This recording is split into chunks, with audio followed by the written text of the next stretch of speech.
I probably lived here maybe about 30 years or so. Hello, my name is Robert Schaefer, and I've been doing artwork for probably about 25 years full-time. And I had a very nice experience where I've gotten a chance to do the Slate Hill Elementary School here in Worthington. Very special project. It was definitely a joy to do, and I love working with children's ideas. I think I probably worked on it for about 3 weeks, over a 3-week period, but not full-time. There's generations that are going to go through this, and more people will see it. And the fact that it's local just makes me pretty proud to be a part of that. To do something local and to actually feel that you made a difference is much more special than just doing it for a client who you're never going to see again, or just it's out there. But this is something that's for kids, and it's for Julie, it's for the people of this building that want to promote a nice feeling. And the fact that it's local makes it even more special for me, because at different times I can stop by and say, hey, how's everything going? Very nice people to work with. Local makes a difference, it really does. I suggested that, hey, you have a theme that's already on the wall of a mountain range. They just basically wanted to improve that because it's been there for so long. I like realism, and I suggested that I could do the entire space. They said, yeah, go for it, and it allows me to just work the entire space as part of a theme. Since the waterfall worked to solve the problem of the rock wall, I just kind of suggested that we bring it all the way up to the top of the ceiling, where it becomes a misty look, and that way the mountain looks like it just goes into the theme of the ceiling. It allows me to just take whatever's in the room. If there's doors, I can make something out of the doors. And you'll see if some of the doors disappear and some of them are standing out. It just depends on what we're doing with the space. It carries the star theme also, which was very important to Julie. Once a star, always a star is their theme. They wanted me to carry the stars to be kind of an elaborate theme into the concept. When you're trying to do a lot of stone and different textures, you can put 2 or 3 colors on a roller at the same time and smear it across the wall. It gives you an effect that looks kind of like you're almost done already.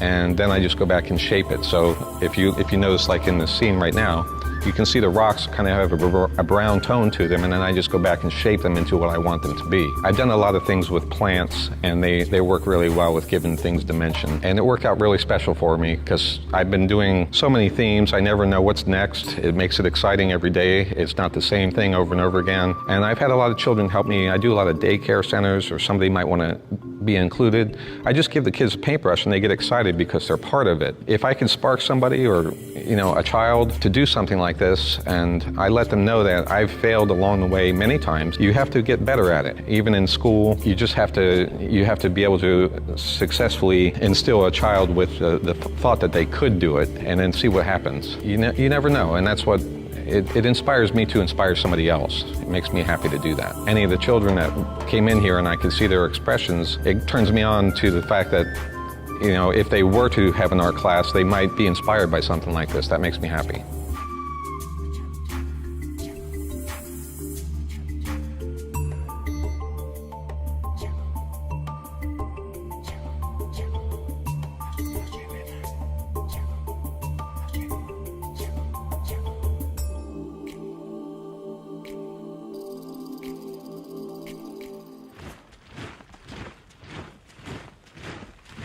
When they say someone's made the supreme sacrifice, that means they've died in service of their country. Those are the people who we celebrate on Memorial Day. But all veterans make sacrifices. And that's the important thing to remember. The number one thing that every veteran sacrifices is youth. So youth is a great time in your life, right? It's a time when hopefully you don't have a lot of responsibilities other than for yourself. You get to make a lot of choices.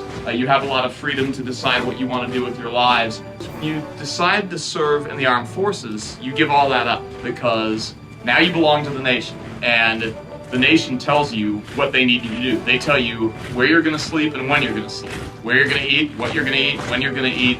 They can deploy you around the world at any time. And so every veteran sacrifices that freedom, that opportunity to make choices for themselves. They sacrifice what some people consider to be the best part of their lives. So that's the kind of sacrifice that we think about on Veterans Day. The video games don't really have any resemblance to real life, right? They don't really, there's no real connection between what happens in video games and what the actual military does. We brought you the real thing today, so that you can interact with them and learn what life in the military is really like, what those sacrifices are really like.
The Worthington School District Board of Education meeting for Monday, December 12th, 2022.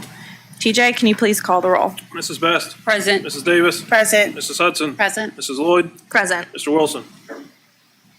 Welcome, everyone. Thank you for joining us this evening. My name is Amy Lloyd, and I am serving as this year's board president. To my far left is Board Member Kelly Davis, Board Member Jennifer Best, our treasurer TJ Kusick. To my far right is Board Vice President Charlie Wilson, Board Member Nikki Hudson, and our Superintendent Trent Bowers. If you could please join us for the Pledge of Allegiance. I pledge allegiance to the flag of the United States of America and to the republic for which it stands, one nation, under God, indivisible, with liberty and justice for all.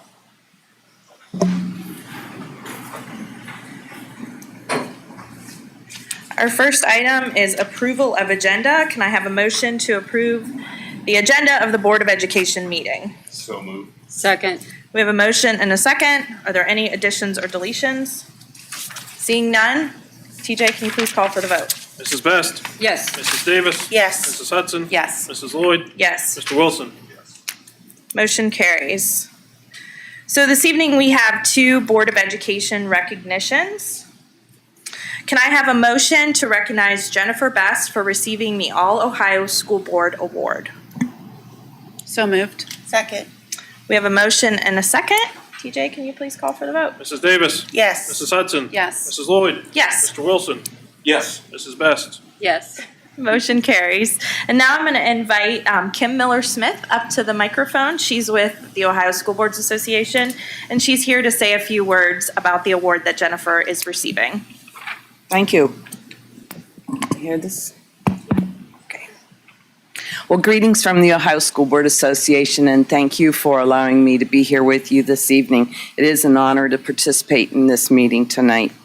I am Kim Miller-Smith. I am the Central Region Region Manager for about another 15 days, and I will continue to be the Ohio School Boards Association Student Achievement Consultant. Each November, there are 5 board members who across the state who receive the Ohio School Boards Association's most prestigious honor, the All-Ohio School Board Award. One member from each region is selected from the existing pool of master board members to become the region's All-Ohio recipient. Earning this award is not an easy feat. Competition is heavy and the qualifications are considerable. But the board members who receive this award benefit greatly, both in their personal and professional lives, not because they win this award per se, but because of the service and dedication to his or her school district that guided the journey to the recognition. For over 20 years, Jennifer Best has personified the behaviors required of the All-Ohio board member.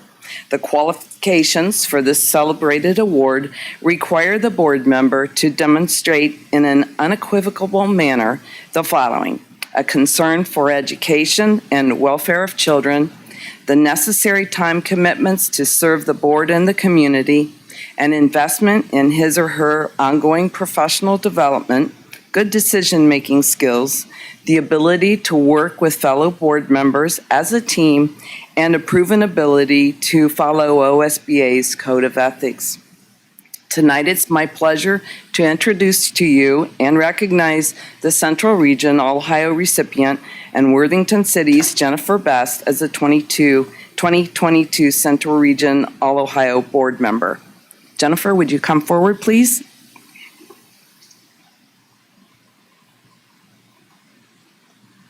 This is the Ohio School Boards Association All-Ohio School Board presented to Jennifer Best, Central Region 2022.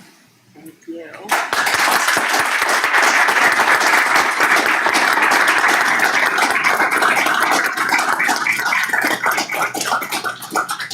Thank you so much, Kim, for coming to our meeting to present this. And it is quite an honor and surprise because there's so many great school board members in this community, but I have really enjoyed serving on the school board, except for the COVID years, and all of the great staff And families and students that I work with have just been amazing, and this is very much appreciated. Thank you. Thank you. Congratulations.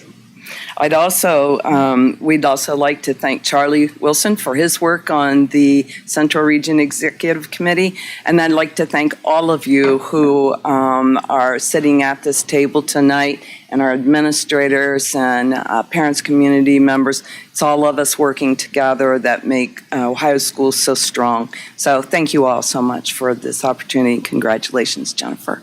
Thank you.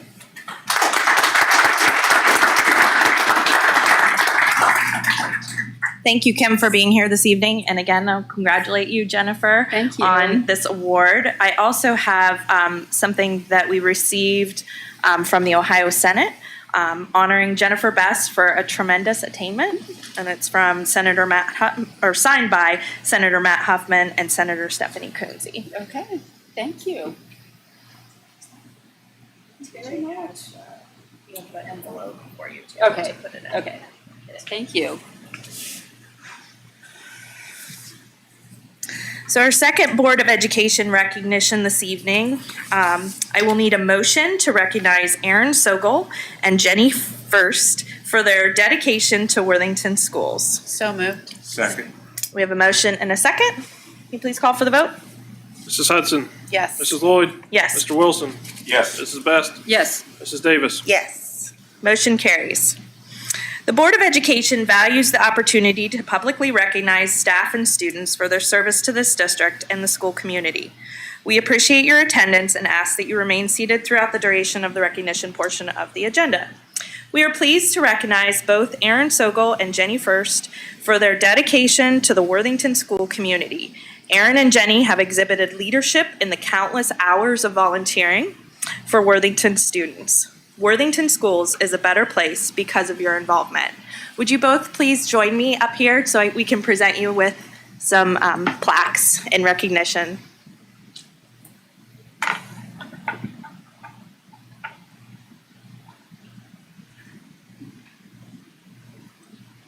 You can see it right there.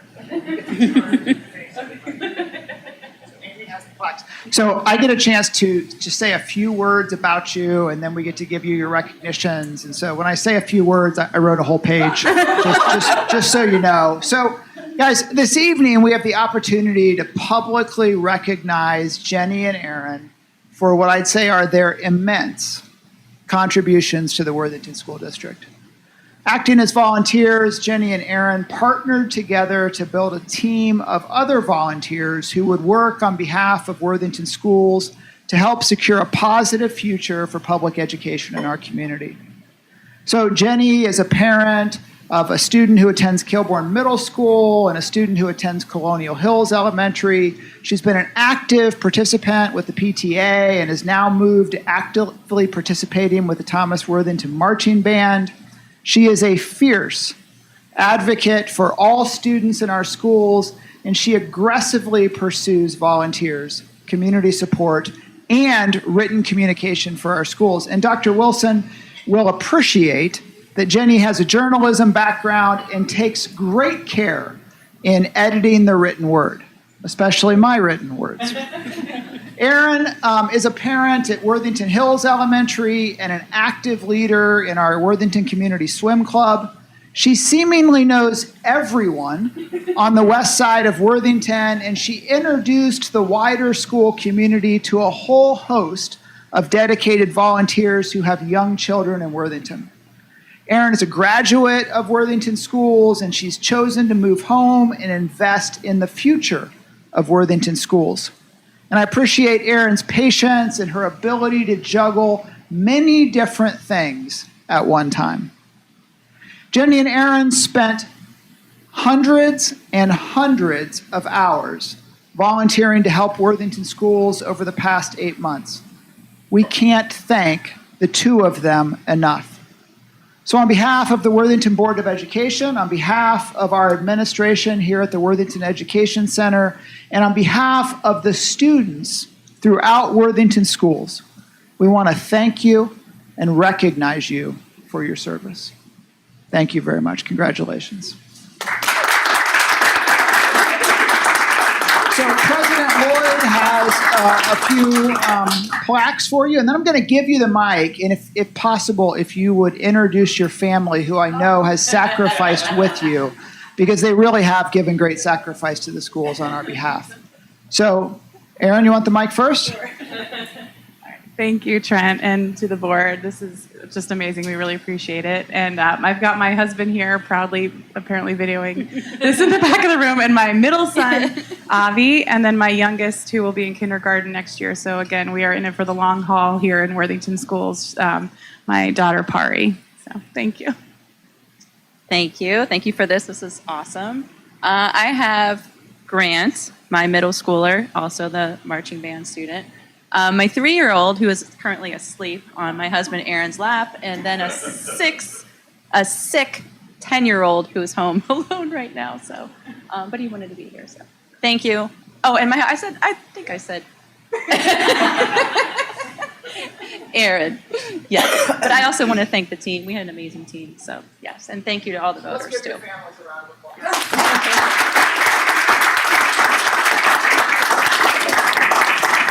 Guys, thank you. Again, thank you both. Aw.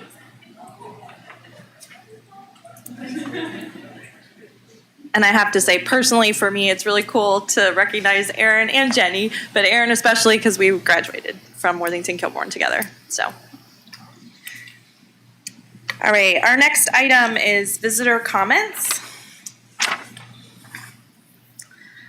The school board and administrative staff encourage and appreciate community interest in meetings of the Board of Education. This section of the agenda is designed to hear the views of community members about their schools and items on the agenda. Each speaker will be asked to address the board at the visitor's podium so the speaker's remarks may be clearly heard. The speaker should give their name and street address and limit comments to a maximum of 5 minutes. If a large number of speakers are present, speakers may be limited to 3 minutes. Consistent with our policy 9130 on public complaints, we ask that complaints about a particular employee be referred to the superintendent and not addressed during public session. We remind all speakers that our district values and respects all people as they are, and that our district is committed to creating and maintaining safe spaces for all of our students and community members. Our first public speaker this evening is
Community that we value public input and always appreciate when our community members remember our district's values, refraining from using harmful or offensive language, and for sharing your comments in a civil and respectful manner. It is not our usual practice to respond to remarks during the visitor comment section of our meeting. All right, our next item on our agenda is board committee reports and announcements. Would anyone like to start?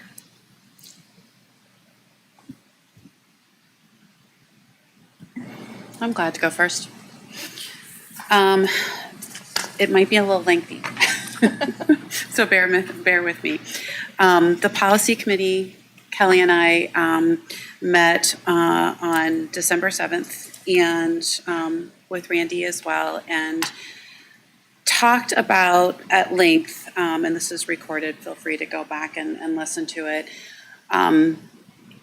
pivoting on the way in which we have historically handled naming rights in our district. So historically, if you look at our policy, we have more of, we've essentially been passive in this space, and it's not something that we actively seek from community members or companies or anything along those lines. And in context with the massive construction projects that we have going on, there are obviously opportunities to rethink how we approach naming rights. And a great example of that, not one to be proposed as replicating holistically, but a great example of that is Upper Arlington raised nearly $7.7 million in connection with the building of their high school. So what we talked about was, one more point there, just as framing. The current proposal for Thomas has a student boulevard, which is envisioned to include a memorial walkway. And so the thought already is that there would be blocks there that would memorialize prior portions of the old structure that were previously memorialized to individuals. And then obviously opportunities for other sponsorships. So what we talked about doing initially as a policy committee was putting together an initial framework for what this could look like, using some of our surrounding districts as examples. Like Randy was kind enough to bring us copies of Upper Arlington's policy on this area, Dublin as well. And so look at how our surrounding surrounding districts handle naming rights, and put some parameters around it, and then bring it to the board for further discussion. There were a few points, and this is where it could get lengthy, and I'll try to keep it really quick, but there are some points that we talked about being part of that framework that we thought, not going into great detail, but it would be worth getting some initial feedback, like how does it land with you, right? So that we have a sense for that as we're going back to construct that initial framework. So if you're amenable to that, we'll use maybe the next 10 or 15 minutes to do that. Does that sound okay? Okay. So first of all, is everyone on board with considering this, being more active versus passive in this space and having a policy that allows us to do that?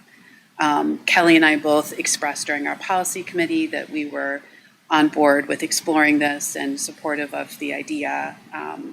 Obviously, there are a ton of details that we have to figure out, but starting the work. And Jennifer, I saw you shaking your head yes as well.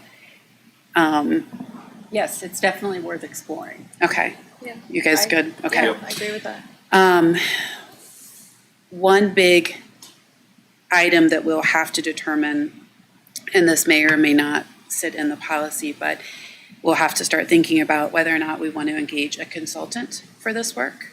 And there is obviously financial components to that as well. TJ attended the meeting as well and was kind enough to educate us that, you can use general fund dollars. It's considered to be, TJ, fill this in here, proper public purpose, 3 Ps.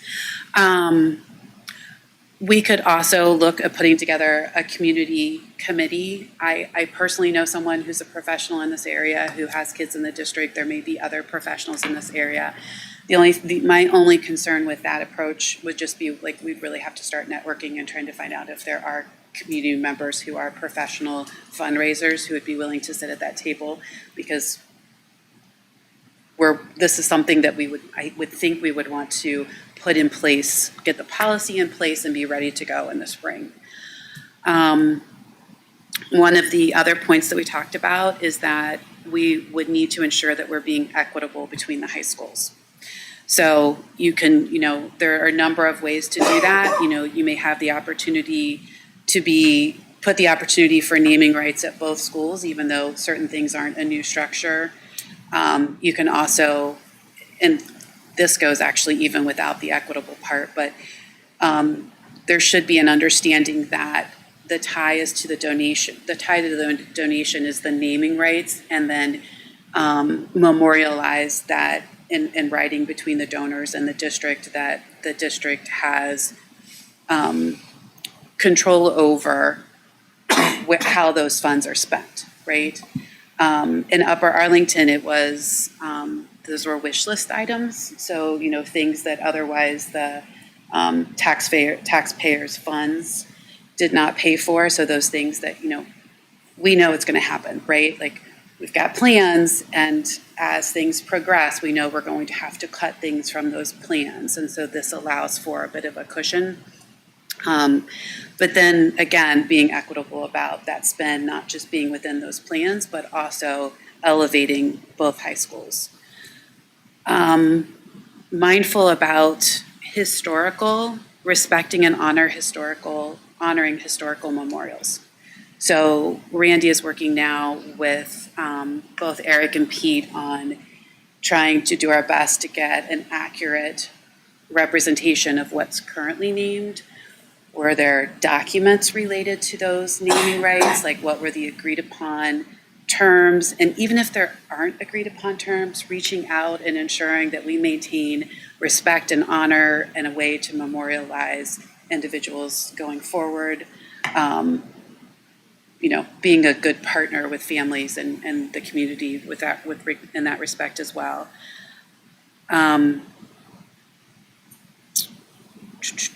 I mentioned the financial component. Oh, the other thing we talked about, you guys, was that this presents an opportunity to engage our alumni in a way we haven't done historically. Mm-hmm. And not everyone at the table is going to have the financial means by which to name a wing of a school, right? That doesn't mean we don't want the engagement to be there. And so actively working with the Education Fund and the Alumni Association so that we're intentional about the engagement, and the engagement being for the long haul, and with all. And then we talked about, at some point we'll have to decide, Upper Arlington allowed for donations from individuals and companies whose businesses support the educational and extracurricular mission of the district. So they have some good language in there, like defining what that universe looks like. But we would have to make that decision as to whether or not we would be seeking donations from individuals or individuals and corporations. And then the Upper Arlington policy also addresses the approval process, and that theirs initially goes through, I think it's their superintendent's facilities committee, and then to the board for final approval. Well, the good thing is we have a facilities committee, so we could structure it in a similar fashion.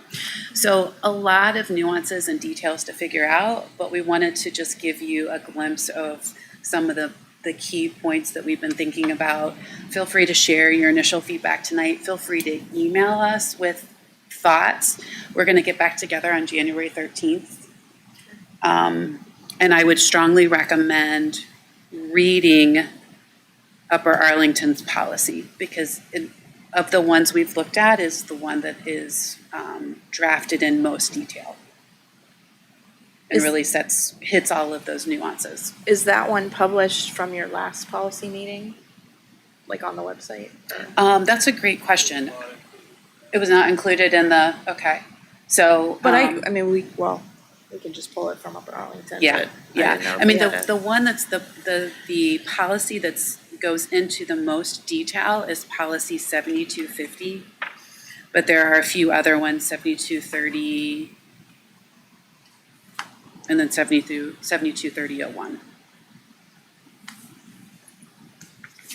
So you said 7250, 7230, and 72. 230-01, yeah.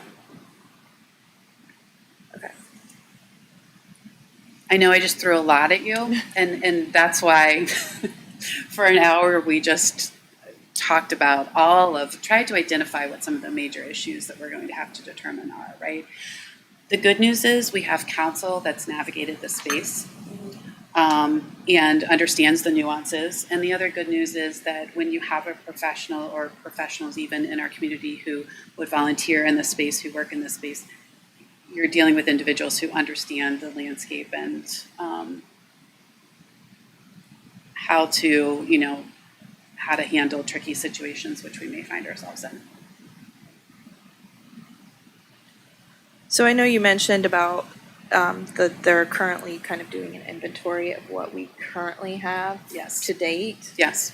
Are you also gathering names of community members to help in this space, or are you not? That's not where we are. Absolutely. Quite yet. I mean, no. I think we're there because otherwise I think we're going to be behind the eight ball and wanting to execute. And we would be in a position where we would need to work with a professional fundraiser, and which is fine if that's where we end up landing. If we have the opportunity, I'm always amazed at the talent that exists in our district, right? And so if we have the opportunity to tap into individuals who are professional fundraisers in our district, then that would be a miss as well. So if you happen to know any, by all means, feel free to clear sending their name to me and to Kelly and then to do so. Okay. All right. Thank you. Absolutely. Any other initial questions, comments, responses? So I just have a question because you talked about being equitable between the schools with the donations, which I think is really important, but you're doing most of your looking at Upper Arlington, which only has one high school. Are there other examples near us with multiple high schools that have done this? It's a great question. I don't know the answer to that. And so if we want to each put it out to our networks of fellow board members to see if we can identify any other districts who have done that. You mentioned Dublin has this has policies, right? Has the policy, yeah. So they may be have, one to look to since they've got 3 high schools. Absolutely, yeah. And the equitable aspect, if you think about, if you reach an agreement whereby the district has, I'm trying to think of the best way to state this. All of these agreements in these spaces, people donate and the district has say over how the money is spent, right? And the great thing about that is that someone's not going to make a donation of the kind of funds that we're talking about without that underlying trust being there, right? And so what we commit to doing then is the district has final say over how it's spent, and we commit to the equitable spending and the uplifting of, and where it makes the most sense for each of the buildings and the schools and the programs and whatnot, versus a one-to-one, right? So it may not be an issue. Yeah, it may not, but it's still worth asking someone else who has constructed a new high school where there are other high schools that already exist in the district, right? And have received donations and try to maintain maintain the equity there.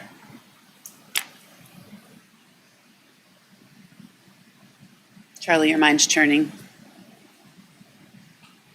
Yeah, I have a number, this is brand new to me, and I have a number of reactions, some of which are getting into the weeds.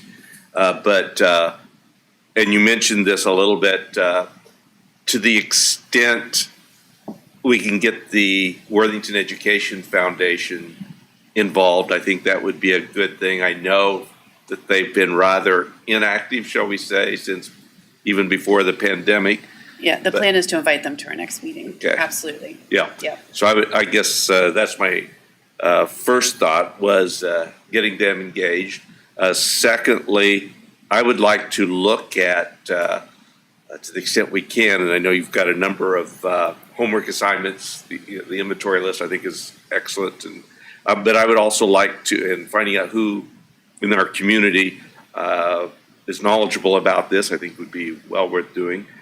But I also would like to have as much as we can get as to what's happened in other school districts, what they've done. I mean, you said Upper Arlington and Dublin, but to the extent there are any, I think that would be information that would be instructive. I think absolutely, and I think Kelly and I can commit that as we start to look at other the policies of other districts, or you guys send them to us, that we won't converse as a group about them, right? Because we can't do that, but we can all share the same resources so that we're all looking at the same examples and hopefully gleaning helpful nuggets from different areas. And then this is getting into the weeds a little bit, but I think we okay, got to keep it. We got to keep it in mind, which is when you are naming something after someone who is still living, or even a company. There can be, people and/or even companies can change in terms of their. It's addressed in Upper Arlington's policy. So Okay. yeah, absolutely. No, I mean, absolutely. You have to account for that. You have to account for what if something were to happen, right? Yeah, right. That would reflect poorly upon the reputation of the school district. Right. Like Yes. Ohio State has a hotel named after a person who was convicted of felonies after naming it after him. So. We'll do our best to put ourselves in a position where we won't deal with that. Okay. All right. Or that if we had to, we could deal with that, right? That it was already Right. in the policy Yeah. and accounted Right. for. We would have a process by which we would follow. Mhm. Yeah. But as you think about this and you think of other things, just ping the two of us and send them our way.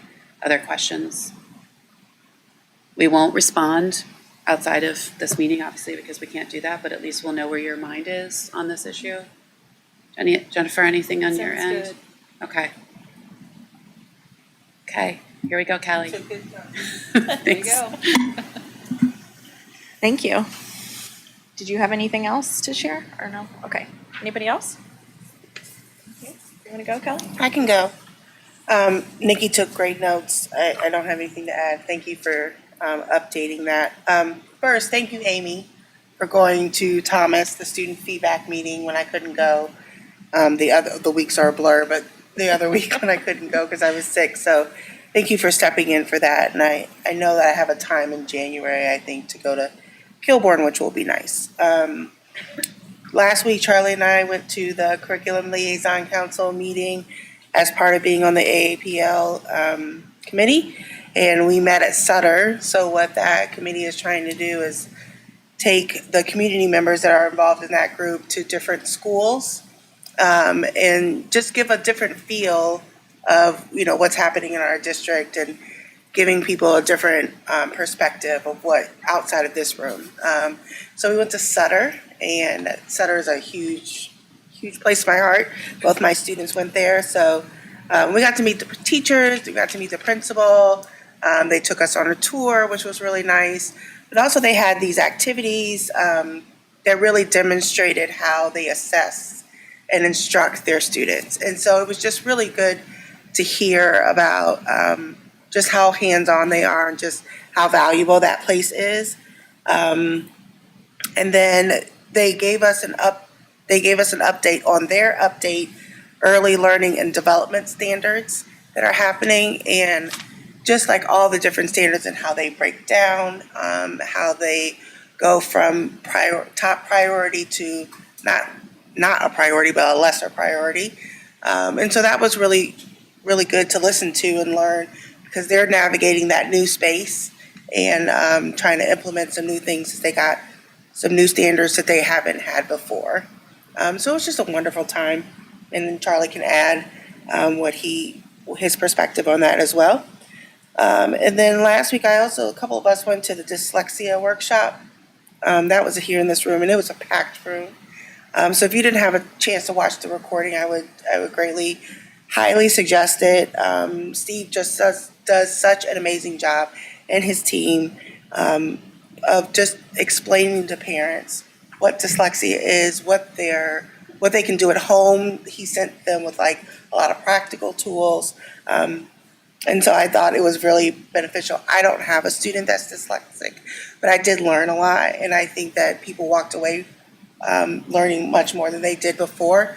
And I also just love that Steve was like, your specific information or your specific student, contact me, give me your student's name, and we will look into that and see what's going to be best for your student. And that's how you care for each student, right? And so I love that. And Kim did a great job. And so that was a really good presentation. So if you have a chance to watch it, it is on the website. And that's it. That's all I have. Thank you. Jennifer? Okay, I'll go. Friday night, I had the chance to go to the Worthington Kilbourne Home for the Holidays concert, and it was fantastic. All the different music teachers working together to bring the program. It's just great to see what collaboration can do and the opportunities our kids had to perform. I'm just, very glad to be part of a district that gives the kids so many opportunities, and we really enjoyed that evening. And then Amy and I attended, like almost 2 weeks ago now, the Thomas Worthington student meeting, which of course is always good to have a chance to talk to the students. And we started talking about safety, and they appreciate the vape detectors most of the time in the bathrooms because they feel a little safer using the bathrooms now. They like the hall monitors being there in the building, and they're building some relationships with them, and they think that helps. They did mention, some of them, that they would like SROs back in the buildings. That would help them feel safer, and nobody seemed to object to that comment. And then we talked some about choices and curriculum and what they're doing in school, and they like having the variety of classes and the choices, and they think they're challenged. So I think we had a really good conversation, and I know there was a couple other things we talked about, but I wrote my notes this morning 2 weeks later. So if you have anything else, Amy, to add to that, that's what I have for now. I think the only other thing I would add is just that we talked about preparation for high school too, and what they were aware of. That was the other. Because we do have lots of options, right? Yeah. So, and just their awareness of what the possibilities Being aware are, of what's especially out there. a lot of those upper level classes. Okay, was that That's it. everything? Yep. Okay, thank you. Charlie? Yeah, two of mine have already been touched upon, so I won't dwell on them too much. But as Kelly said, she and I attended last week the Academic Achievement Committee meeting at Center Park, and just a couple of things in addition. Well, first of all, to echo what Kelly said, the enthusiasm of the teachers there was literally palatable. I mean, it was phenomenal. They were so excited, and we were broken into groups at different tables, and to have the teacher at our table who explained how these written state standards, we have pre-kindergarten state standards now for what has to be taught in preschool, and how they use various instructional toys to cover an enormous number of those standards is just phenomenal. I mean, it gets back to the point of being intentional is really, really important in education, and they really are intentional about how what appears to the children and probably to most parents like play is really building the foundations that they need to go to kindergarten and thrive. And one of my takeaways was that it's so fun there and there's so much to do. Doesn't kindergarten and first grade seem awfully boring after being at Sutter Park? And as several people pointed out, that's what kindergarten and first grade elementary school principals have to do, is make sure all our levels are fun, exciting, and enticing. The other thing come away was Ms. Adrian had a number of possible topics for the Academic Achievement Committee to discuss in future meetings. And I'll be 100% honest with you. It was a fairly long list, I think 12, and I didn't bring that folder, but 12 of them. And I think all of them would be excellent topics for board presentation, maybe possibly at work sessions or something. And again, I don't mean 12. Several of them are very, very closely connected, so they would be part of one presentation. I'm not talking about 12 work sessions, but we'll talk about that to some degree later on. But it was made me feel really good. And then followed that up, I believe the next night, I went on Thursday night to the Home for the Holidays presentation or concert at Worthington Kilbourne. And I'm sure it was very good on Friday, but it's hard to believe it was better than it was on Thursday. I mean, it was just, it really put chills down my spine. It was so exciting, and the students were so, well, first of all, they were so talented, but secondly, they were so enthusiastic in it. They had alums there from the choir who sang, came up on the stage and participated. But I just think that Alex Bro, James DeFranco, who are band directors, and Holly Lewis, the director of choirs, and Matt Chitsey and Julie Ellis, directors of our orchestra, are really to be commended, because that's not an easy thing to pull off. That many students from three different, well, a bunch more groups than that, but three different disciplines, choir, band, and orchestra, because I know that was something that was not done in the, before these new folks came on. The others thought it was, I've heard questions about it, but it's just phenomenal. I would urge everybody to go next year. It just, I have to confess, well, because of the pandemic and whatnot, it's the first time I've attended, but I really regret having missed in the past, and sorry they missed it. And then the third thing is, which I guess was the earlier in the evening of the Academic Achievement Committee, was the reception for Matt Greason. I'm just commenting on it for a couple of reasons. Number one, there were lots of comments both in the formal presentation and in comments throughout the evening about how critically important the schools are to a strong community, and the importance of the two working together, and the sense that we're really working well together. And I was delighted to see a good turnout of board members, and both Dr. Bowers and Mr. Kusick went, and that was commented on very positively by a number of community members.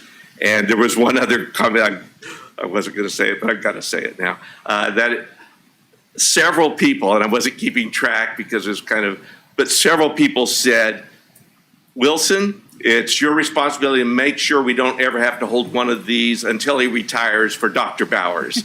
So there was certainly a lot of, they were sad to see Matt Greason leave, and they hope they don't ever have to see Dr. Bowers. And these are community members who are not even connected with the schools. They were just totally, out of left field. But the three people I was standing by while they were doing the whole thing, all three said it to me independently, and then others before and afterwards. So it was a great event. I just hope we as a school board never have to do one until it's retirement time. All right, but thank you. Thank you, Charlie. Okay, I have to flip back to my notes. So I also attended the Thomas Worthington High School band concert, which was actually the night before the Worthington Kilbourne band concert, which was excellent. It was their holiday show. It was about 2 hours long, and they did a great job. Probably my favorite part was they utilized the balcony to have their wind ensemble play with their concert band, which had a really cool effect. So it's just amazing how creative our directors are in how they utilize the spaces. So then I also attended the Worthington Kilbourne Home for the Holidays on Thursday with Charlie. And I will just echo what you said and Jennifer said. It was just a great show. One thing I don't know that either of you mentioned was that I thought was really cool is that they had contributions from the tech department, So both students and staff who helped assist with all the transitions and the lighting, and they just, again, really utilized the space in a really creative way. Interrupt, since you, Yeah. frankly, I thought what they did was even better than Fantasia, and Fantasia is one of those movies I've always loved and watched many times, but I thought what they did was, along that line, and it was fabulous. Yeah.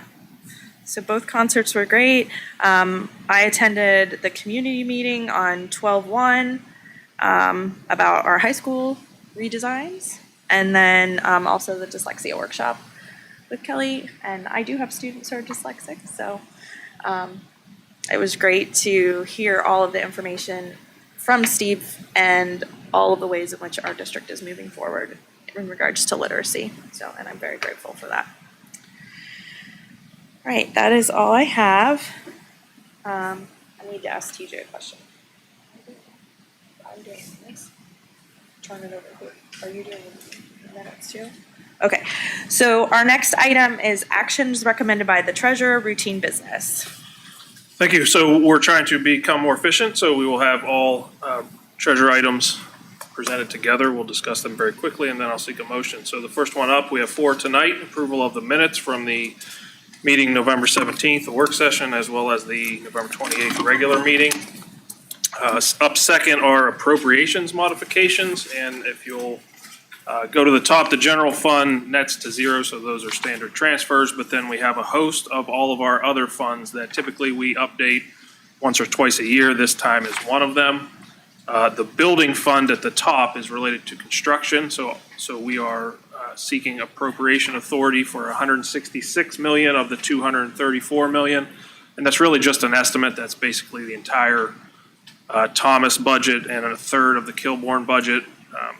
The board will approve the GMPs individually as we come, so this will prevent us from having to simultaneously continue to come back to the board for appropriations authority.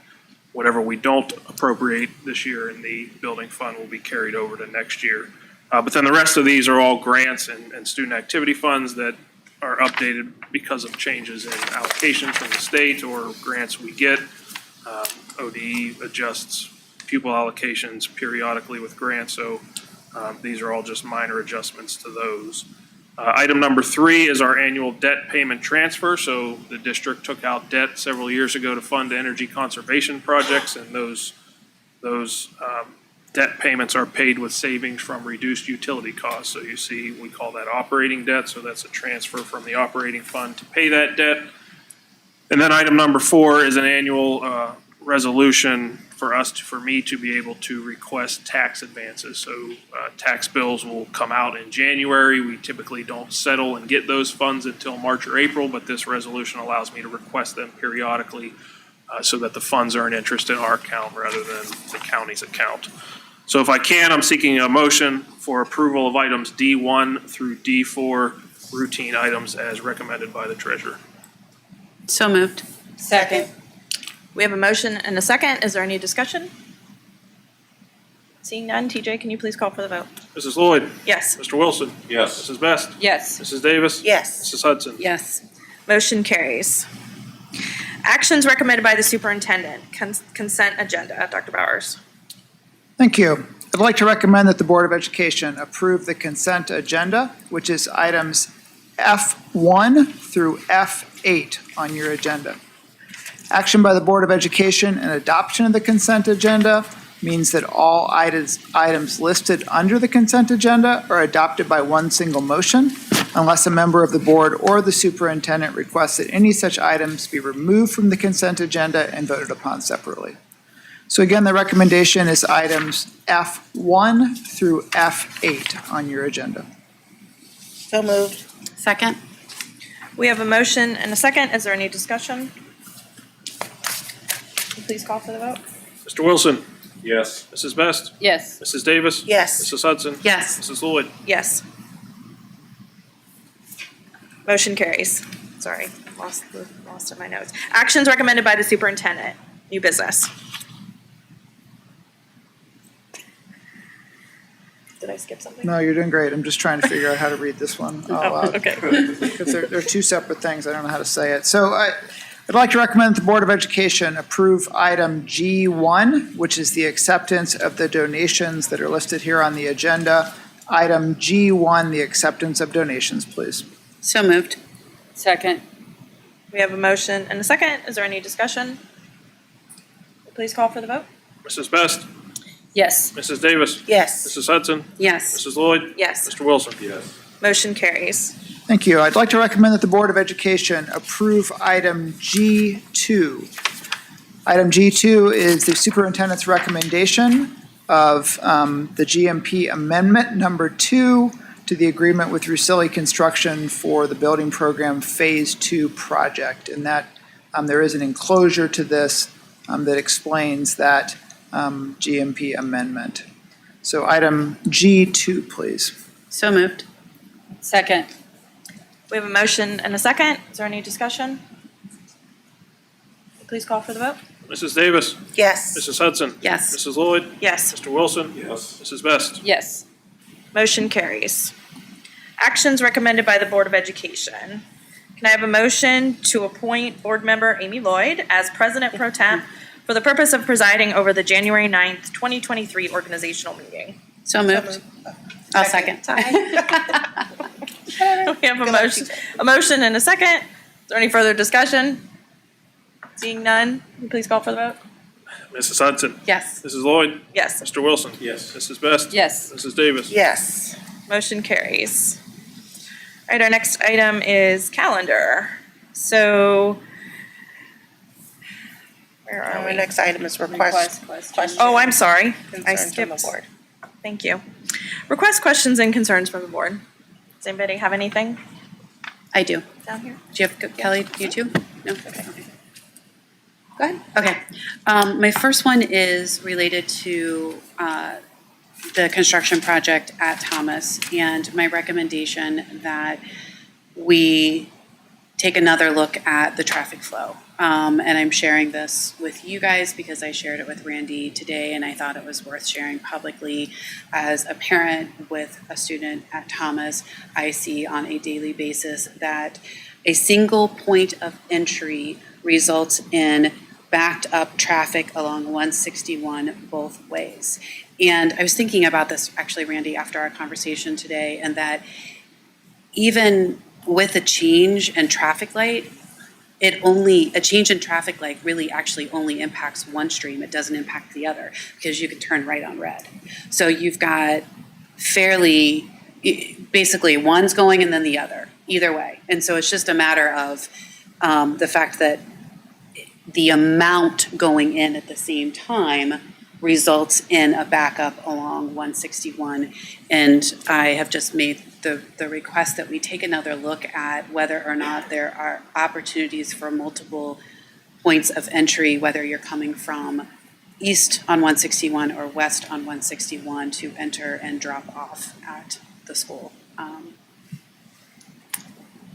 And then my other, I don't know if anyone else who drops off has a point of a comment regarding that, but if not, my other point is just that I don't make it a point to share every time I get an email from a community member about a given topic, but given your comment, Jennifer, about the SROs, I will share with you that Charlie and I received an email this November 16th from a community member expressing gratitude, but not just gratitude because it's their personal public opinion, but actually pointing us to data related to the state of Florida post-Parkland, which resulted in the decision of Florida putting SROs in their, I know they're middle and high school. I do not recall if it's their elementary because I'm not linking through to the article, and the significant increase in arrests and prison to pipeline, which is the evidence-based data, which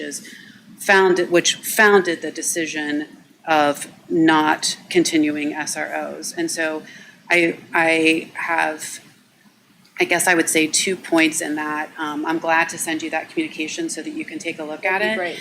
And I do think it's very important that all of us as a board are able to articulate the reasons why that decision was made and the distinction. It's absolutely important to listen and to let someone express their feelings, and especially when they don't feel safe. And it's also very important to be able to articulate the difference between feeling safe and being safe. And that our decision was based upon research that showed otherwise. And I'll forward that on to you after the meeting. Great, thank you. You bet. Anybody else? Did you have topics you wanted to discuss? I don't. Okay, well, I guess, Yeah. I thought we were going to talk about a few things, especially short-term things like starting time for the next meeting, which may or may not be on a night that, it's on the championship night, whether Ohio State's playing. Historically, we've always adjusted around that in different ways when Ohio State was possibly or in it, so that was one issue. I don't know if you wanted to start there or how we're going to have discussion or. Yeah, why don't we start with our organizational and regular meeting? Okay. And that first meeting in January, determine what we want to do, if we want to move that up due to the potential game. Well, for you. I'm just trying to think about everybody. I believe there have been times when we've moved it up to 6:30 for the organizational, 7 for the business, and not had any presentations or anything at the business, but kind of the consent agenda and kept it brief. I know we've done that. I would even be Probably fine once or with twice in 6, the I'll past, just throw but- it out there, that I could make a 6 o'clock meeting easily work. I don't know how everyone else feels about that. And I won't eat, should I say I won't be watching? Dare I admit it? So I don't remember last year, and I should have looked at this prior to this. What time did we start the organizational meeting last year? I think we started it at 7. 7, we usually do a half hour before the Okay. regularly scheduled meeting. Okay, So if we moved it up to 6, then that would put us a whole hour before where we normally are. gotcha. So Can everyone make a 6? I can make a 6 o'clock. I can make it 6 o'clock. I can Yes. make it 6 o'clock on that day. Okay, on that day. All right, Okay, So- so January 9th, 6 o'clock.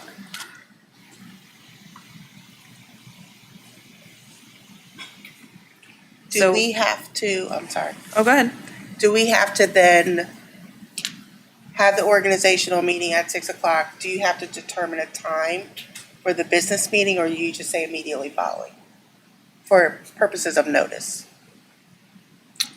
We have stated a time of a half hour, but we haven't always kept to that time, so we'll state a half hour. If we go past 30 minutes for the organizational meeting, then the regular meeting just starts later, but yeah, we'll say a half hour after. Okay, Okay, so we'll have our organizational meeting at 6 p.m. and then 6:30 p.m. will be listed for our regular meeting. Everybody's good? Okay. So why don't you go ahead with your topics, and if I have more. No, I don't have any other topics. So do you want to talk about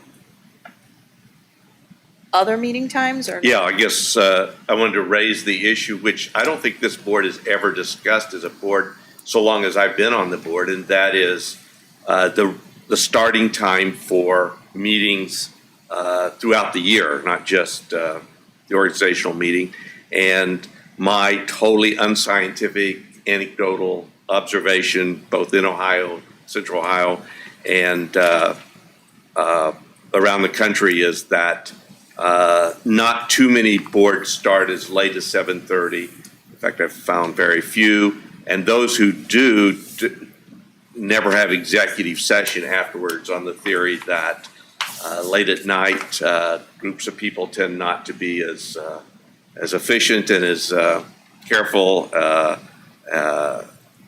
And so I guess the question is whether there's an interest among the board to start our board meetings at a time that's earlier, that's more in accord with the customary practice around the state and the country.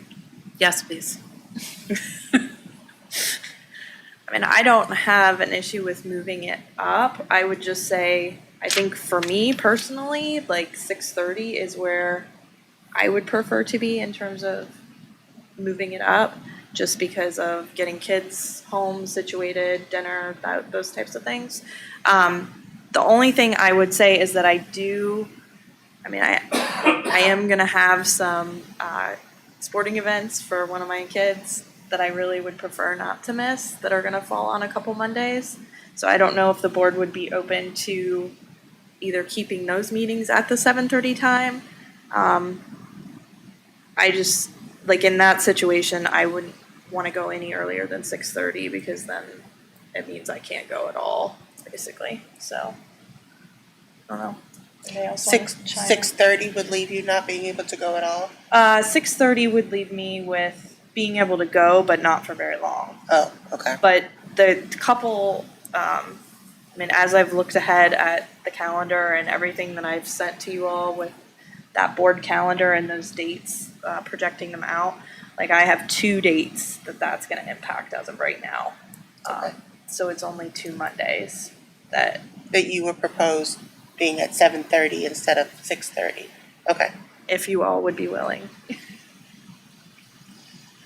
I'm willing to do that. I'm okay with 7:30. I'm more okay with keeping it at 7:30 than flipping around a few times, Yeah. just for public confusion. I would prefer earlier I'm sorry, I interrupted you. No, I think I was done. Yeah, I'm not crazy about flipping around, but I think we should be comfortable missing a meeting or two for whatever it's worth. But I don't have any problems making that accommodation so that you can attend, absolutely. Earlier, I feel like it sets us up for more robust conversation, especially if we have executive session. I mean, there are times, you guys, we're walking into executive session at 10 o'clock and expecting to produce, good work product and have sound conversations, and that's challenging. So I'm fine with doing having a couple out of the normal time, and I prefer earlier. Okay. And what time, are you thinking earlier than 6:30? No, I'm fine with 6:30. I think moving from 7:30 to 6:30 in and of itself will be helpful. Yeah.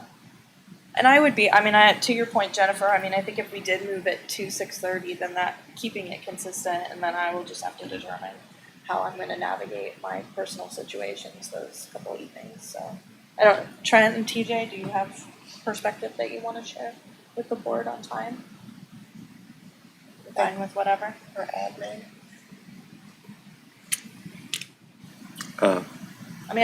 I agree with you from the standpoint of, I do think starting a little earlier gives us the ability for when we do have executive session to not be in executive session so late into the meeting.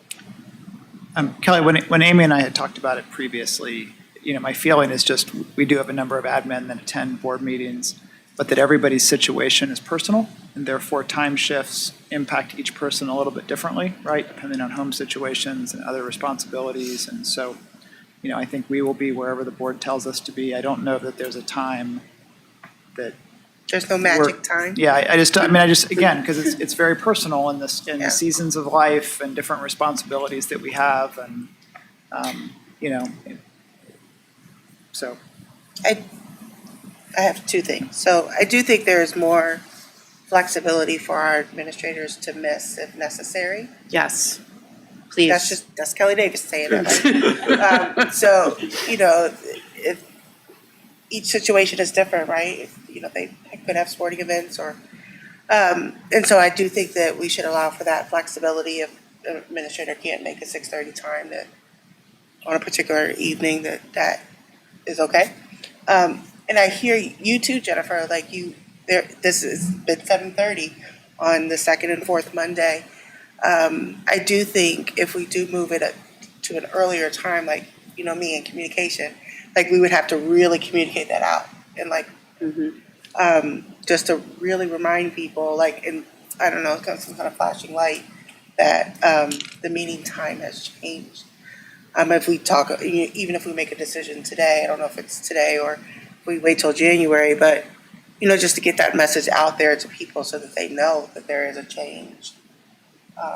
For sure. And hopefully Yeah. that will help confusion. I mean, we do, thankfully, I will say that at the organizational meeting, you have the whole year, right? And so if Yeah. people are really interested, then definitely put it on their calendar. If there's a way, I don't know, we've talked about this, but I know I've mentioned this to Amy before about, or not, you've mentioned that to me before, sorry.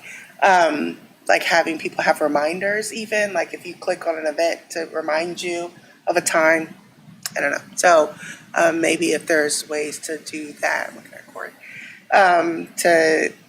to remind people that the time has changed and when to know when to attend the meetings. No, good point, Kelly. I mean, and Jennifer, I'm sorry, I didn't mean to dismiss the fact that people have known it for so long. And that is a good way to mitigate the change in practice and something that someone would have relied upon historically. I just have attended so many executive sessions where it's late and we're exhausted, and I feel like we're setting ourselves up for more productive work if we do it earlier. Just a couple of things. First of all, we should be cognizant of the fact that because of contract expiring and contract negotiations, that we may have a number of executive sessions, in particular, hopefully just this spring, but at least until a final agreement is achieved. Secondly, I have never had a superintendent or treasurer or administrator approach me about starting times, but I've never made an attempt to canvass administrators or past superintendents or treasurer singular. But everyone that I've talked to has said, but I agree with Dr. Bowers that each situation is individual, but of the ones I've talked to, I've received favorable feedback to starting earlier, given that their workday ends, and then a lot of people don't live close, or some people don't live close enough to go home and come back, for dinner. So I think there's advantages there on those two grounds. With respect to Amy's situation, I differ a little bit with Nikki. I personally think, especially to the extent we can be flexible at the at the time of the organizational meeting, know that there might be some potential issues. I would like to see us be flexible and accommodating to each and every board member. And so I guess I would suggest, or if there's willingness, that we accommodate those times so that Amy can go.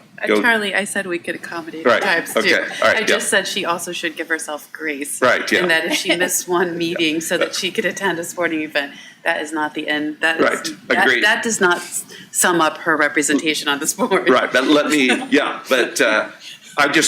this is a compliment I intend for every board member who's been a board member since I've been on this board since 2007, which is this board has incredible attendance levels. I mean, we have, in the time I've been on the board, there's never been a board member who has missed more than, and they were always in really absolutely necessary. There are boards around the country who occasionally have trouble getting a quorum, and they almost always have a board member or two missing. So I think we're to be complimented, and I guess I want to continue that.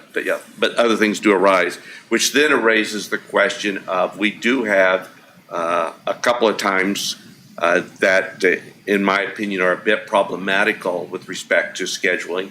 I think what it's either a second Monday or a fourth Monday happens to be Yom Kippur, and I really think that is not a date we should be scheduling a board meeting this far out, knowing that that is a date. And then there's also something that we've done for quite some time, which is the Ohio School Board Conference, since it's on Monday night, the second Monday night of every year.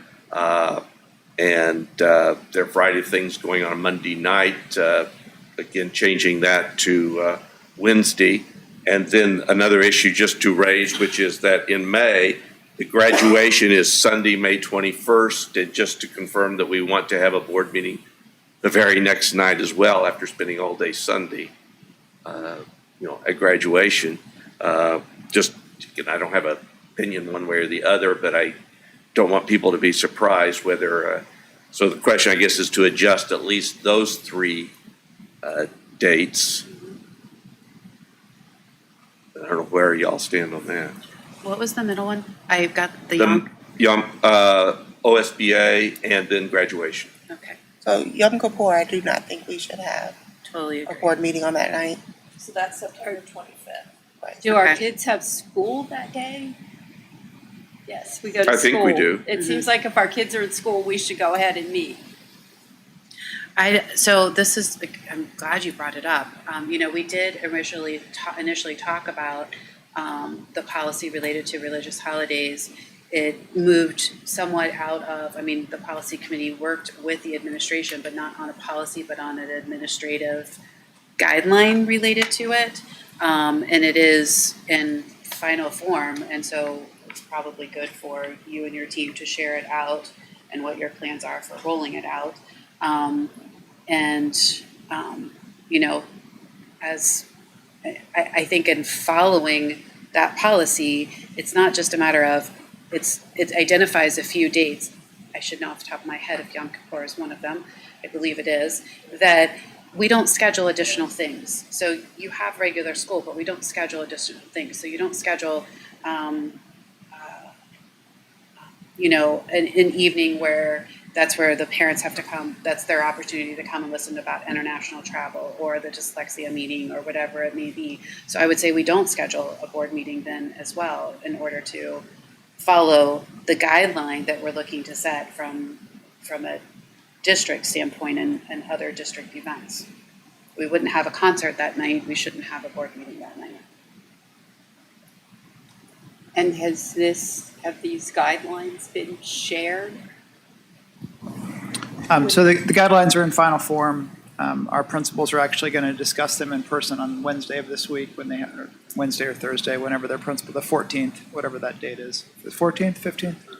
Thursday of this week. So the principals will have those in hands and begin communicating. But it's the 14th, whatever the 14th is. So principals have seen them tangentially, but we're going to talk through them with principals on Wednesday. They'll then come back in January and work with staff on those guidelines. I think you guys have seen them. I'll send them back out just so that you guys all have copies of them. But basically what it says is we are going to, on designated dates, not schedule things that are within our sole control, right? So there may be things that do happen on those evenings because we as a school district don't solely control the event, and therefore we don't want to not let our students participate in something that we don't have control over. But Mrs. Hudson's correct. There are things that we do have control over, like our own concert schedule or our own events that we plan at different schools, and we will attempt not to on these designated holidays. Yom Kippur, Rosh Hashanah, I think there are 5 or 6 designated holidays throughout the year that we've put. And then, our teachers are going to work really hard as well to provide alternatives and to make sure that students have the ability to, on these days, but really on any of their religious holidays, which our policy already dictates, the ability to, make sure a student can celebrate those religious days. So we think it's good progress. We think it's a good spot to be. This guidance will be published in our handbooks. So we will update the online versions of those handbooks for families, as the calendar changes here into January. Although most families look at those handbooks once a year in the fall, and so they'll also be in those written handbooks as we roll that out. But the first step is that December 14th meeting with principals, and we'll just talk through it together. So we're all on the same page. And Dr. Gupta, Mr. Messenheimer will kind of handle that on that day. It's on their agenda already. Thank you, Trent. So I agree on the Yom Kippur, the OSBA, and if we want to minimize the changes, I'm okay with having a board meeting the day after graduation. I'm okay with the board meeting the day after graduation. What did you say? I am okay. You're okay with also it as well? the board meeting the day after graduation. Yeah, I don't know that we need to make too many. That many changes, yeah. There's one other one, I guess, conflict. That is August 14th, the second Monday in August is the night of every elementary school has some kind of social gathering, or ice cream social or something like that. And of course, especially with a 6:30 start time, we would be precluded from going to those. And I'm just speaking personally, philosophically, I think it's nice when board members, to the extent they can, understanding that we're basically volunteers, but to the extent we can show up for those kinds of things, I think it's a good thing. But rather than scheduling a board meeting that directly conflicts with something we know will occur, again, I think maybe none of us are affected by it as a parent. I am.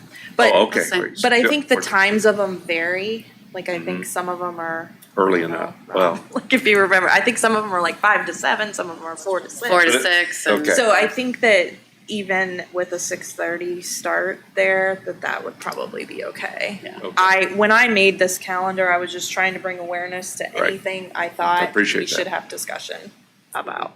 Appreciate So. that too. Okay. So I gained the sense that the OSBA and Yom Kippur are the only two. Yeah, I mean, I think OSBA has to be moved to that Wednesday Okay. based upon Yeah. what I've experienced the last 2 years at that delegate meeting, because I want whoever's attending that delegate meeting on our behalf to not feel rushed to have to leave. Which historically has been the person who presides over the board meetings. Right. Right. Yeah. And Yom Kippur, Which interestingly enough, as I was talking to lots of other board members this year, is not the case with many other districts, which I thought was interesting. Really? A lot of times, a lot of districts, it's the most newly elected board member, which I thought was That's neat. interesting. Kelly's like. there's a reason for it, and I don't think it's a good reason. I think, The board president. I prefer, Yeah, Our it was way just of doing interesting it, because I was yeah. talking to quite a few other districts when we were waiting in line to get our Right. badges No, scanned. there's and I was kind of, yeah, It's anyways. So I think that one absolutely has to move. And then as far as Yom Kippur, I'm fine with moving that. I guess And the what would we question move is it to? where Yeah. should Where do we we move move it it to? to? What makes the most sense in terms of, because I think when I looked at September, because our next meeting, like there aren't 5 Mondays or anything. right, that would be the easiest. if there were Right, five. that's what I looked for at first. At one level, if I understand the process, we don't technically have to make a decision tonight, but it's nice if our organizational meeting shows, and, because we can always make them, I would prefer that we kind of reach a consensus tonight. It's nice to have it all I agree. laid out on Right. that calendar. Right, rather than be amending At that that first meeting, calendar yeah. at the organizational meeting. I guess maybe Trent and TJ, and I don't know, if you don't know the answer to this right here, right now, it's fine, but like in September, what all do we have? Like, would we need to have that second meeting, or is that a month where we could have one meeting? Especially given with the start of school. Well, we'll be in big trouble if we say that we need 2 meetings. Well, I With the know. people in the room here. I Especially don't when I honestly just know. said it, The school just only, started. the only thing that I thought was, would it make sense if we're moving OSBA to that Wednesday, does it make sense to just stick with when we move a meeting from That's- Monday, Move it to typically Wednesday. moves That's to a good- Wednesday? And then Yeah. there's some consistency for the community. So in this case, it would go from September 26th to the 28th, or I'm on the wrong year. Hold on a second, I just had it up. September 25th to the 27th. Yep. I like that. 26. Yeah. 26. No, 25th. It would go it would go from the 25th to the 27th. Yeah. I have the 26. Hold on. Are you on 23? Well, you're in 22. I am in 26. It's all good. What time is it? It's 9 I o'clock. did- Hopefully I we'll did the same- I regularly did the be same done by thing, this Mrs. hour. Thank you. It's late, It's right? only 9 o'clock. It's gonna be Sorry, 23 before we get it. Yeah, I think that makes sense, because then when we're moving meetings, it's consistent. I like that too. Great suggestion. All right. The next question I have at least is, I would like to get on the calendar, if possible, scheduled work sessions, because they are so hard to schedule, but if we've got advance notice, and my druthers would be to schedule more than we think we will need because we can always cancel. I definitely don't want to have a meeting that there's no need to have. Can I request Friday afternoons? Friday afternoons would be I'm just ideal gonna for me. toss it out there, Yeah. Friday afternoons. Like, Is that I a, don't mean like late afternoons, but like After- noon or later, yeah, right? Like, afternoon. right. does that work for everybody's Yeah. schedule? And is it too big a imposition on? Throw out other ideas if there are other like lulls in your week, in your work week. Friday afternoons are fine for me. Are fine for me. Are Are fine fine. for you? Okay. I do Are that fine sometimes for too. me. Are fine Yes. for you. Jennifer, I how have about you? one Friday per quarter that's Okay. not good. Okay. Is We it can on a avoid- regular? No, because it keeps changing. Can you email? I- Do you mind emailing that to me? Yeah, and I'll Or see if there's anything regular about it. Okay. Oh, okay. It seems It's just- to flip around. Okay. but I'll see, but it's just once a quarter that We can- Friday's bad. Other than that, Then they're it's good. And related to that, in terms of the numbers, are, first of all, we got, Amy did a really good job with respect to the presentation we had at our last work session with respect to board self-assessment and evaluation and board handbook. And my thought, this is just Charlie Wilson's thought, would be that would be best dealt with again in a work session. Yes. And so that goes to the numbers again. I'm a big believer if we don't have any need to meet, let's not meet. It's a lot easier to get it on the calendar and cancel than it is to, if we know we're going to do something. So those are a couple right there. And our timeline was getting that back to her with our feedback by March. Do I Yes, remember that the beginning of accurately? March. Right. Did you say beginning of March? Beginning of March. Okay, so we're gonna need a couple then, February, yeah. January and February. Right. And I guess this is a question for Dr. Barris and Mr. Cusick, which is that you think it's always best to have 2 board meetings a month? I wouldn't mind substituting a, I think we could certainly do a work session instead of a regular board meeting. We might want to do a consent agenda at that meeting, but And we could. a number of but we districts could do that. shift. I mean, to be truthful, as I hear you talking, Charlie, I feel like we would want to do that many months if we're really talking about the number of work sessions that I feel like you're talking about. I mean, and because it sounds to me like you're almost talking about one a month right now. yeah, a number of districts do consent agendas at work sessions. There's nothing that I could read in the ORC that precludes our doing that, because it's a public meeting that's announced. I like that idea of, Are you thinking once a month in terms of, well, at least early on. okay. We do have a lot early on. We've got, I mean, just to get the handbook in I place. I thought from what I remember from the work session was that we were gonna have a work session as a group to kind of get our collective thoughts about the assessment and the handbook. And then policy was gonna take that on to do the details. And then bring it back to the board. That was my recollection. I think you're right. I think I just forgot So I that didn't detail. think that we were gonna take multiple work sessions. Yeah, I think you're right. To work on the, But yeah, I was thinking more of a work session for the board policy handbook or for the board handbook, and one for the evaluation and assessment, which, again, if we have a long one, we might be able to do both in Oh, I follow you. One So session. yes, we've got to get once, but that's, we've got 2 different things. yeah, 2 different things. Absolutely. the handbook, I think, is the first thing that we talked about that we need to get back to. Remind me her name, Cheryl. And did we talk about doing our self-assessment at the same time as we're setting, right? Because we'll set. Like the district goals. Exactly, Yeah. exactly. Which- And from a calendar year in the same cadence as the goals. So that wouldn't be until summer, correct? June-ish. But we need to decide what our instrument's gonna be, and Correct. I guess I'm just saying that it doesn't have to be in January if we've got Okay. already work going on in January Uh-huh. regarding the handbook. But based on this discussion, would it make sense to have a business meeting, the first meeting of each month, and a work session, the second scheduled meeting of each month? That is a common practice nationally. And frankly, if we did that in September, and we had our work sessions on Friday afternoons, it would avoid the Yom Kippur conflict altogether since it's on September 25th.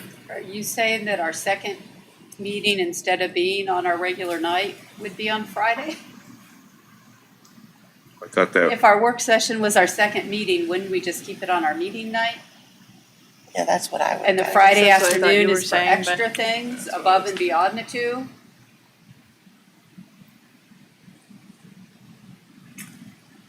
So many moving pieces. I know, right. so many options. Well, I don't necessarily, this is just my opinion, is I don't necessarily know that we need to do the business meeting and a work session in the same month. I don't know. Every month. Yeah.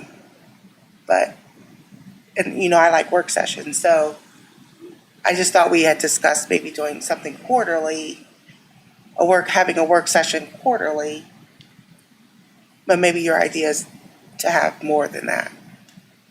I feel like we did talk about it quarterly as well, which would be an increase as to where we've been, and we've all seen the benefit of having those work sessions. And one other, which is a number of the presentations I would prefer to do in a work session rather than a business meeting, because for one thing, it enables us to really drill down in a way that's difficult to do when we're sitting in this format and it's later in the evening. And so I see using work sessions for some presentations. No, I agree with that. I mean, what I had outlined was basically a quarterly type of work session based upon previous discussions that we had all had about, because I will just say that in my experience this past year, scheduling work sessions is challenging when Right. we're in the middle of the year. And that's why I was Because our hoping to do it at the schedules organizational meeting. Yeah. are full. So But those were in addition to the regularly scheduled meetings, right? And so maybe the compromise between the two proposals is that we have them quarterly, but on the months where we have the work session, we don't have the second regularly scheduled board meeting, and instead it's the Friday afternoon around the table and more of a open dialogue. I don't know, it's just a suggestion. And my vision would be not every administrator has to be at every work work session. session. Yeah, I mean, they're just the relevant administrators. What's that? yeah, go ahead. I'll decide what administrators. Right, yep. Sorry, I didn't mean to suggest that earlier. I shouldn't have chimed in either, sorry. I think that's a good proposal to do. I guess what I would ask of our administration is if we would eliminate those meetings in those months where we're gonna have work sessions, just to look at historically. I just don't want us to get into a situation where you need us to approve things. And we have to add we can meetings do on. it through. Right. The consent We can agenda. do it through a consent agenda. I don't know, just to Right. make sure that, because that, I mean, if we look at the outline, and I don't know if everybody has this in front of them, but the calendar that I put together, like, I did have identified somewhere between August and September having a work session, which would mean then the Yom Kippur date, that's the conflict, we could potentially eliminate that meeting because we're gonna have a work session Friday afternoon work session. sometime in September. Yeah, I mean, obviously the downside is if we don't have a regular scheduled meeting, I think routine consent agenda items could be approved at a work session. Right. Right, so the kind of stuff we did tonight, right? Right. But there are going to be times where if it's an agreement with one of our employee agreements, we would say, we may need you to vote on that in a relatively timely manner. We don't want to wait a month. But that's not something that I would suggest from a transparency standpoint that a board should approve at a work session. right? There could be Right. there could be some construction things that you would say, so I don't, it's probably 5, 6 things, maybe a couple more this year because it's an agreement type year, but you would say, hey, that's not something that should ever go on a consent agenda. It should be at a regularly scheduled, I guess now 6:30 p.m. evening on a regularly scheduled night, because we want to make sure that there's no question that everybody knew that was coming. So it's hard to say, but besides those agreements, what those things might be. But, I wouldn't think we'd ever want to vote on anything kind of outside of routine consent agendas at a work session. Right. Just Makes from a sense. transparency I agree. standpoint. One other. In oh, a go work ahead. session, if we only have one meeting during the month and one work session, I mean, we don't typically allow public comment at a work Right. session. So are we taking public comment back to just once a month?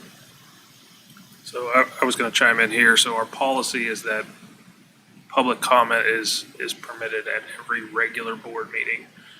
The term regular is defined under sunshine law as any meeting that we approve at the organizational meeting that's scheduled.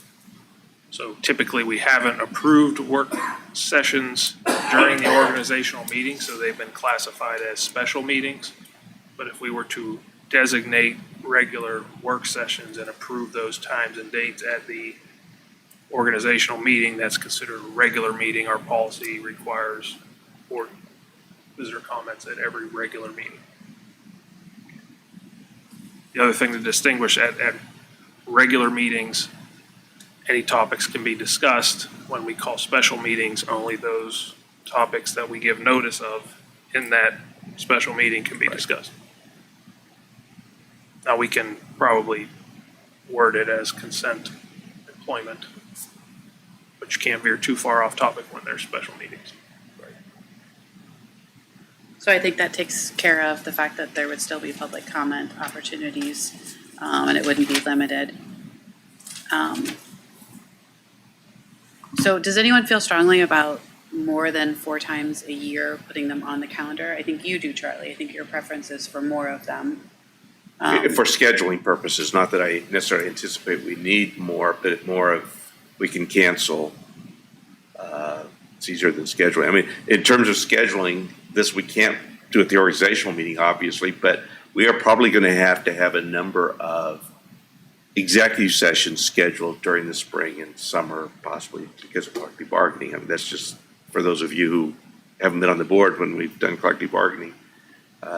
That's just part of the job.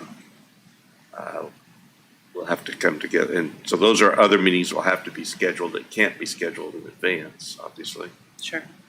But I was just trying to reduce the number of things we have to schedule, trying to coordinate a number of calendars. I'm just going to put out what I hear is consensus in either one part or another, one point or another. It sounds like most people are saying quarterly for executive session, or not executive session, work session. Am I accurate on that? Okay. Then I think the question then is, if we schedule them just quarterly, are those in addition to, or when that falls into whatever given month it is, are we doing one meeting versus 2? Is that the other question on the table? And I don't feel strongly about that particular issue. I think I'm just more inclined to do the quarterly work sessions. Charlie, if we went ahead and scheduled the 4 quarterly work sessions in addition to the regular meetings, couldn't we always make a regular meeting into a work session at any time? On the scheduled time. So like, if you went ahead and approved the normal calendar, with the kind of changes we talked about, approved a separate, potentially 4 work sessions throughout the year, wouldn't we then have the ability, any month we decide we want to take one of those currently scheduled regular meetings and at that same time slot, turn it into a work session? And so what would be the difference? Where we're seated, or would that even be a difference? what would we do on? Well, it can be where we're seated. I mean, you were on the board. We did, it's been probably 8 to 10 years ago, we did try to do a board meeting and a work session. Right. And for the work sessions, we did sit in front here in a rectangular setting. You know, so it's just you are correct. I mean, we would have to limit things like, you know, board updates and those types of things. So we had more time to just have whatever the work session piece was. We would still choose to have public comment during those meetings. But my point just is you would have the ability as you wanted to move things into a work session format if we felt like there were topics throughout the year. But it's obviously up to the board if that, you know, how you want to schedule things. That makes sense to me. So we keep our regular schedule, we add a quarterly work session, and we have that flexibility built in. Yep, and I'm a big believer that educational institutions and especially school boards should be very flexible and adaptable. If any change isn't working, we shouldn't have to wait till 2024 Next to change organizational back. meeting. Right. I mean, whether it be the start time or anything else. And again, I'm a big believer in canceling meetings where a meeting isn't needed. Any other thoughts?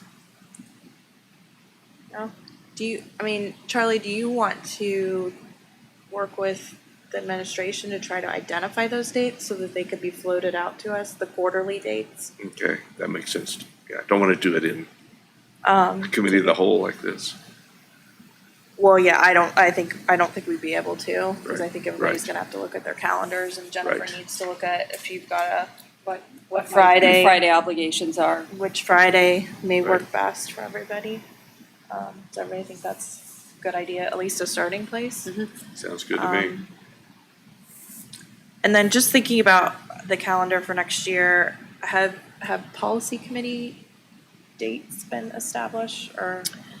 No, that's a great point. We established our January date. Part of the reason why we just established the January date is because we didn't know if it was going to be the two of us meeting. And if we were going to see that through to, and change over with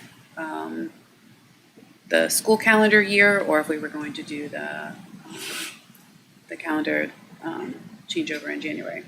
So I think that, I don't know, we've thus far been scheduling them when we need them, but we did, for most of the year, we had set. We did. We just had to add some, I think is what it was. So We did have to add some. we could probably Okay. just go, I think my recommendation, Kelly, tell me if you think otherwise, would be, we know we want January 13th, because when we were working on the policy we were talking about earlier regarding naming rights, but then would be to look at what we had last year and mirror it to a certain Those are degree. also we did those We quarterly did those last year quarterly as well. Okay. We're gonna need more than one for naming rights.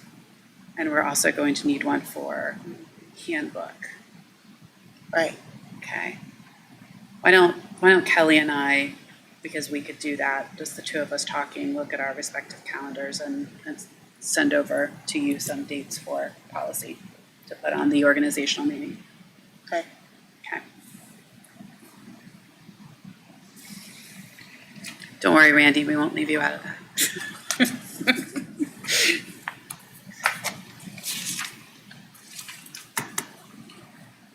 Okay.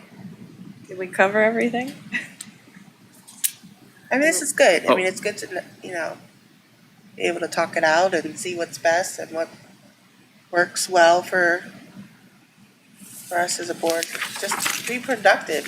We want it to be productive, so I think that's what we're trying to do, is just. Yeah, not arbitrarily put dates on there.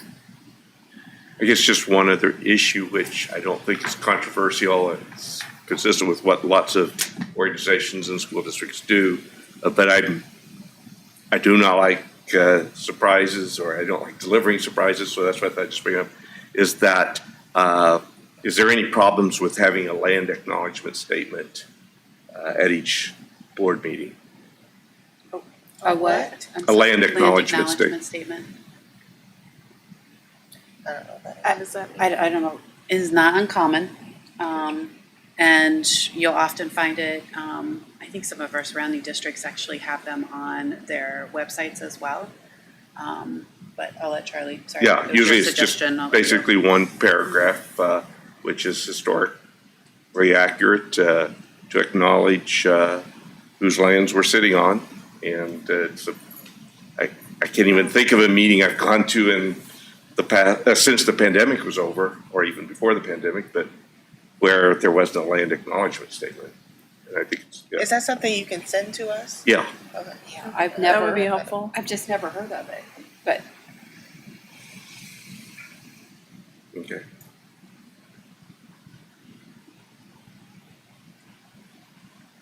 Anything else? I had a bunch more, but it's getting late. Okay.